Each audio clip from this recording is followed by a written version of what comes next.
ભુજ તાલુકાના સેડાતા ગામ નજીક સેનેટરી વિસ્તારમાં સ્થાનિક માલધારીઓ અને બહારથી આવેલા તત્વો વચ્ચે થયેલી હિંસક અથડામણ અંગે અખિલ કચ્છ મુસ્લિમ યુવા કોર કમિટી દ્વારા ભુજ કલેક્ટર અને પશ્ચિમ કચ્છ એસપી આવેદનપત્ર પાઠવવામાં આવ્યું છે। બહારથી આવેલા અસામાજિક તત્વોએ સ્થાનિક માલધારીઓ પર હુમલો કર્યો, જેમાં ગંભીર રીતે ઘવાયેલા એક વ્યક્તિને વધુ સારવાર માટે અમદાવાદ ખાતે ખસેડાયા છે। હાલ બંને પક્ષો તરફથી સામસામે ફરિયાદો નોંધાતા વિસ્તારમાં તણાવનો માહોલ સર્જાયો છે। અથડામણમાં સંડોવાયેલા કેટલાક લોકો પાકિસ્તાનથી હિજરત કરી આવેલા હોવાની તેમજ અન્ય લોકો કચ્છ બહારના હોવા છતાં ખોટા સરનામે રહેતા હોવાની આશંકા છે। મુસ્લિમ યુવા કોર કમિટીએ માંગણી કરી છે કે સ્થાનિક માલધારીઓ પર થયેલા હુમલાની ઊંડાણપૂર્વક તપાસ કરવામાં આવે। સરહદી જિલ્લાની સુરક્ષાને ધ્યાને રાખી આરોપીઓની નાગરિકતા, કાયદેસરના દસ્તાવેજો અને વસવાટની તપાસ કરી ગેરકાયદેસર રહેતા લોકો સામે કડક પગલાં લેવાય। બહારના તત્વોને આશ્રય આપનારા સ્થાનિકોની પણ તપાસ થાય। માનકુવા પોલીસ દ્વારા આ કેસમાં હત્યાની કોશિશની કડક કલમો ઉમેરવામાં આવે, જેથી ભવિષ્યમાં ગ્રામ્ય વિસ્તારોમાં શાંતિ જળવાઈ રહે તે માટે પોલીસ તંત્ર કડક પગલાં ભરે। જનમિત્ર ન્યૂઝ ભુજ સતત આપની સાથે। ओके रोड नाम परिचय जी मारू नाम इकबाल जट है। हूँ आज मुस्लिम युवा कोर कमिटी तरफ थी रजूआत करवा आया था कि एनी साथे सेड़ाताना लोको छे जे लोको प्रताड़ित थया छे।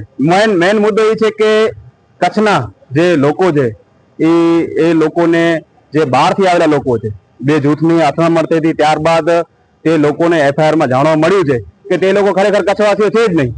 તો ખરેખર ગંભીર મુદ્દો છે, કારણ કે વધુ જાણવા મળતી વિગતો મુજબ જાણવા મળ્યું છે કે જે મૂળ પાકિસ્તાનના છે ત્યાં આવી અને ભારતીય લોકોને હેરાન કરી રહ્યા છે। તો ખરેખર આ લોકોને અહીંયા જે કચ્છનો વિસ્તાર છે એ સરહદી વિસ્તાર છે અને સેન્સિટિવ વિસ્તાર છે। તો અગાઉ પણ નેશનાલિટી મળેલી કે ન મળેલી તે બીજો પ્રશ્ન છે, એ ગુજરાતમાં અલગ જિલ્લાઓમાં આપવામાં આવે છે। એવું ક્યારે નથી બન્યું કે કચ્છમાં તેઓ લોકોને સ્થળાંતરનું કોઈ પણ આપવામાં આવ્યું, પણ તે છતાંય આ લોકો અહીંયા રહી રહ્યા છે। તો આ એક પ્રકારની ઘૂસણખોરી છે, કારણ કે કચ્છમાં આ લોકોને તો કોઈ પણ પ્રકારની રહેવાની પરમિશન નથી આપી, તો કેવી રીતના રહી રહ્યા છે કે આ મિશન કોઈ એવું મિશન તો નથી ચલાવી રહ્યા ને એ પણ તપાસનો વિષય છે। કારણ કે આ લોકોને નેશનાલિટી મળેલી છે કે નથી મળેલી એ બાદનો વિષય છે, તો ક્યાં મળેલી છે અને જમીન કોને ફાળવી અને અહીંયા આવીને મૂળ ભારતીયો જે છે મૂળ ભારતીયોને આ પાકિસ્તાન વાળા લોકોએ હેરાન કરી રહ્યા છે। અને અગાઉ પણ જાણવા મળતી વિગતો મુજબ અગાઉ પણ એક ગામમાં હતા, ત્યાં પણ તે લોકોએ મારઝૂડ કરી હતી અને ત્યારબાદ ત્યાંથી સ્થળાંતર કરીને અહીંયા આવેલા છે। તો આ લોકો છે એનું હિસ્ટ્રી ચેકઅપ કરવા જઈએ તો એક માથાભારે શખ્સોમાં આવે છે। તો આવા લોકો જે બહારથી આવેલા લોકો છે તે લોકો અહીંયા કચ્છનું વાતાવરણ ખરાબ કરી રહ્યા છે। અમારી માંગણી છે કે તેવા લોકો ઉપર સખત કાર્યવાહી કરવામાં આવે અને જ્યાં પણ હોય ત્યાં મૂકી દેવામાં આવે। રોલ બધા આજ ખાસ પહેલા તમારું નામ પરિચય સંસ્થાનું નામ બોલો।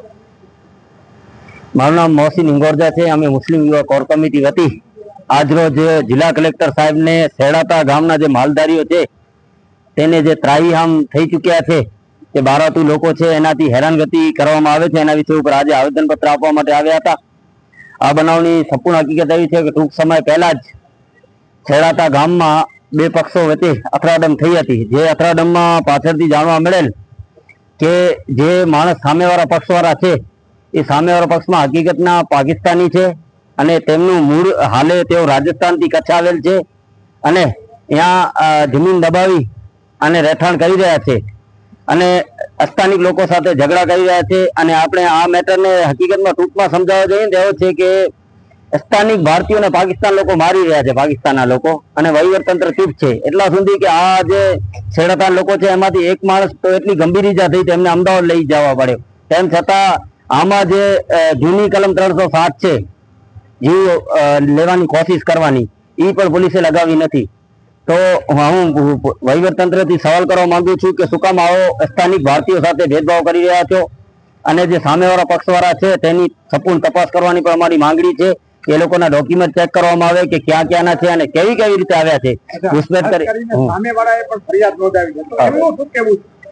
એ લોકોએ પણ ફરિયાદ હકીકતમાં આ લોકોએ જાલી ફરિયાદ નોંધાવી હતી। હકીકત આવો કોઈ બનાવ બન્યો ન હતો, એ લોકો તરફથી પણ એ લોકો ખોટો એડમિટ થઈ અને એવી કોઈ ઈજા પણ ન હતી। મેડિકલમાં તો આવી ગયો છે કે આવી કોઈ ઈજા આ લોકોને હતી નહીં, તેમ છતાં આ લોકો ખોટી ફરિયાદ કરી અને આ લોકો 5 લોકો સામે, 2 મહિલાઓ અને 3 મુસ્લિમ પુરુષો સામે ખોટી ફરિયાદ નોંધાવી। એના માટે જ આપણે સત્ય તપાસની પણ સાથે માંગણી કરી છે।